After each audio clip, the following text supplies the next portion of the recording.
ใส่ข่อยสมมาเจ้าจังได๋ข่อยเป็นผัวเจ้าใดเจ้าแต่ว่าต้องสมมาข่อยเจ้าสมมาค่อยหันถึกแล้วบ่ได้มันบ่ถูกต้องเจ้าให้เหตุผลมาเบิ่ง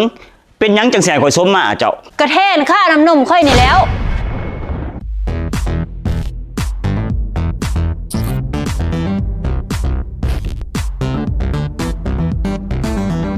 โตมันหยังเคยขอเงินนี่ติเฮ้ยสิไปเฮ็ดหยังโอ้ยมันฮอดสงกรานต์แล้วเด้สิเอาเงินไปซื้อเครื่องสมมาอีแม่สิสมมาแล้วเฮ็ดอีหยังเอ้า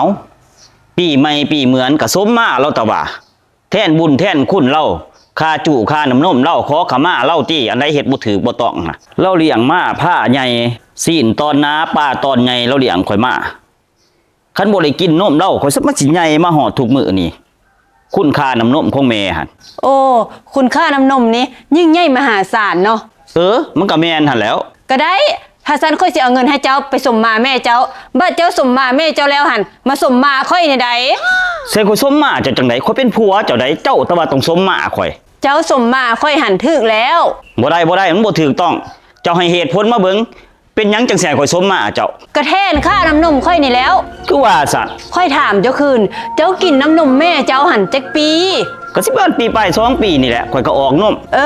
ค่อยตีเลขมนให้เจ้าว่าเจ้ากินนมแม่เจ้าหัน2ปีบ้าจะเอากับค่อยหันจักปีแล้วประมาณ16-17 ปีนี่แหละเฮ้ยนานเห็นบ่ใน16-17 ปีที่เอากันมานี่เจ้ากินนมค่อยเกือบทุกมื้อบ่จักดูดบ่จักแห้งบ่จักเลียใน16-17 ปีนี่ค่อยสิบ่มีบุญมีคุณกับเจ้าจังดีบ่คือว่าสั่นบัดนี้เจ้ากินนมแม่เจ้าหันมีแต่2ปีบัดกินนมค่อยหัน16-17 ปีค่อยสิบ่มีบุญมีคุณกว่าแม่เจ้าบ่กินนมอีแม่2ปีกินนมเมีย16-17 ปีแม่นแน่เนาะเฮ้ยเนาะไปสมมาอีแม่แล้วหันมาสมมาค่อย